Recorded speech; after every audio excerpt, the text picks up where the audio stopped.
आप सभी का स्वागत है। आज हम पढ़ेंगे रोमन संख्यांक पद्धति यानी कि रोमन नंबर सिस्टम के बारे में। रोमन संख्यांक पद्धति जो है पुरानी संख्यांक पद्धतियों में से एक है, जिसमें संख्याओं को लिखने के लिए सात मूल मात्रकों या चिन्हों का प्रयोग किया जाता है, जिनके बारे में हम पढ़ेंगे। और साथ ही रोमन संख्या पद्धति का उपयोग कहाँ कहाँ पर होता है वो भी जानेंगे। रोमन संख्यांक पद्धति में किन नियमों का पालन किया जाता है, उन नियमों के बारे में भी पढ़ेंगे। रोमन संख्या पद्धति में 7 मूल मात्रकों का प्रयोग किया जाता है, जिनका अपना अलग अलग मान होता है। जैसे यहाँ पे लिखा है आई का मान होता है 1 के बराबर, v का मान होता है 5 यानी 5 के बराबर, x का मान होता है 10 यानी कि 10 के बराबर, और l का मान होता है 50 यानी 50 के बराबर। इसी प्रकार से c का मान होता है 100 यानी कि 100 के बराबर, d का मान होता है 500 यानी कि 500 के बराबर, और m का मान होता है 1000 यानी कि 1000 के बराबर। इन 7 मूल मात्रकों का प्रयोग करके रोमन संख्यांक पद्धति में संख्याओं को लिखा जाता है। रोमन संख्यांक पद्धति में संख्याओं को लिखने के कुछ नियम हैं।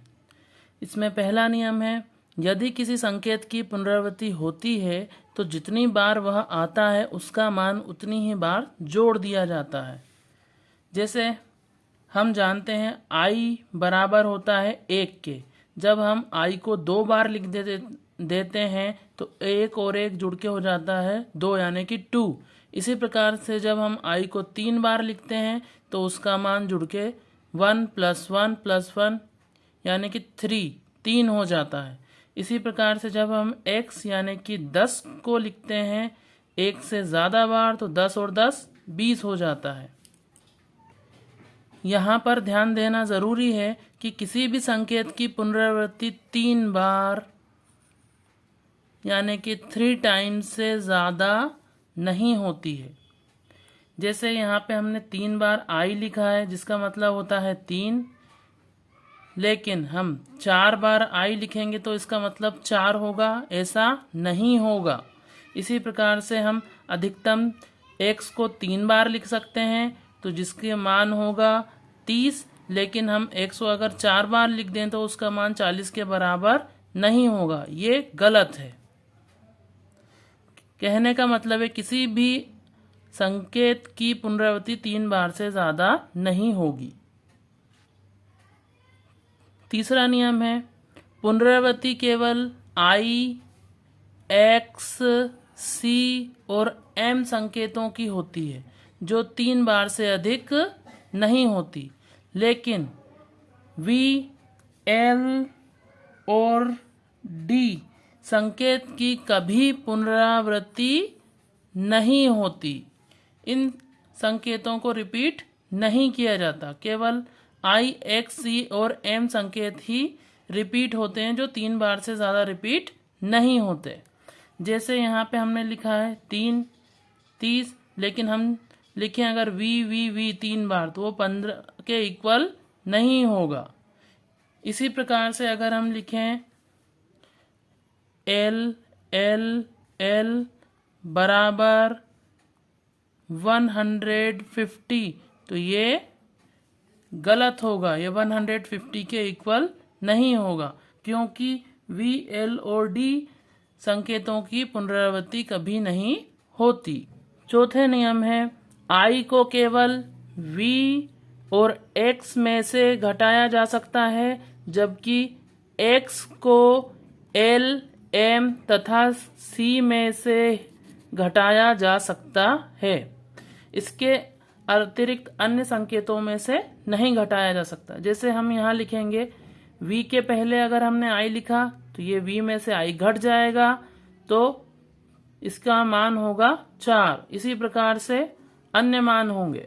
इसे हम आगे और अच्छे तरीके से समझेंगे। पांचवा नियम, यदि छोटे मान वाला कोई संकेत बड़े मान वाले किसी संकेत के बाईं ओर आता है तो बड़े मान में से छोटे मान को घटा दिया जाता है।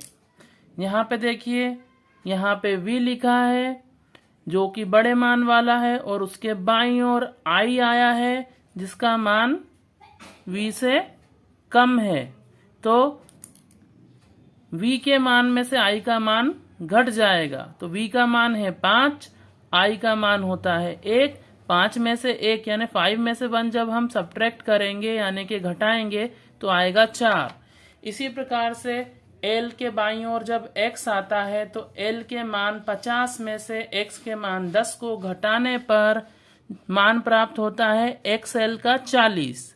इसी प्रकार से x के मान में से i के मान को घटाने पर 10 में से 1 को घटाने पर हमें मिलता है 9। इसी प्रकार से अन्य संख्याओं के लिए भी यह नियम लागू होता है। यदि छोटे मान वाले संकेत बड़े मान वाले संकेत के दाईं ओर आता है तो बड़े मान में छोटे मान को जोड़ दिया जाता है। यहाँ पे हम देखते हैं जैसे v है और इसके दाईं ओर से छोटे मान वाला संकेत आ रहा है तो v का मान होता है 5 और i का मान होता है 1। तो ये आपस में जब दाईं ओर आता है तो v के मान यानी कि 5 में i का मान 1 जुड़ जाएगा। इसी प्रकार से हम यहाँ पे लिख सकते हैं जैसे कि यहाँ पर है 50 l का मान, इसके बाद है 10 x का मान, 5 v का मान और 1 i का मान। जब हम इनको जोड़ देते हैं तो 50 और 1 60, 65 और 1 66, यानी कि इस रोमन संख्यांक LXVI का मान है 66 यानी 66 के बराबर। इसी प्रकार से हम जब 10 के आगे i लिखते हैं, x के आगे i, तो x का मान होता है 10, i का मान होता है 1, और ये जब दाईं ओर आता है तो उसमें जुड़ जाता है जिससे xi की वैल्यू हो जाती है 11। इसे हम रोमन संख्यांकों को लिखना अन्य उदाहरण के द्वारा और अच्छी तरीके से समझते हैं। जैसे यहाँ पे लिखा है 73, तो 73 को हम लिख सकते हैं 70 + 3।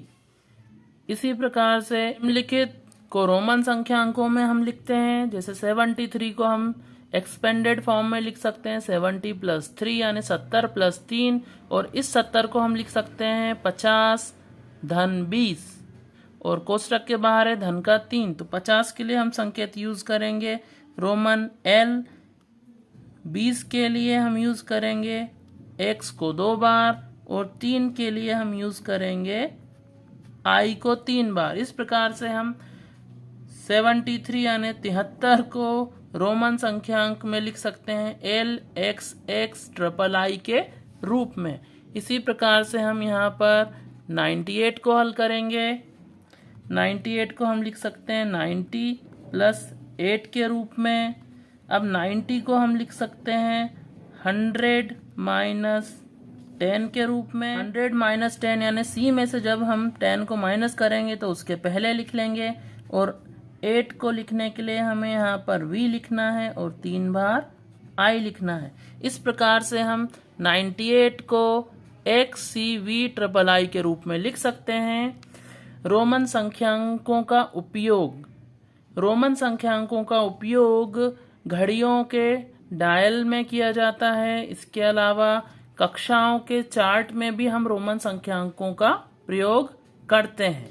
यहाँ पर मैंने होमवर्क में कुछ सवालों को रखा है जिन्हें आप ज़रूर करें।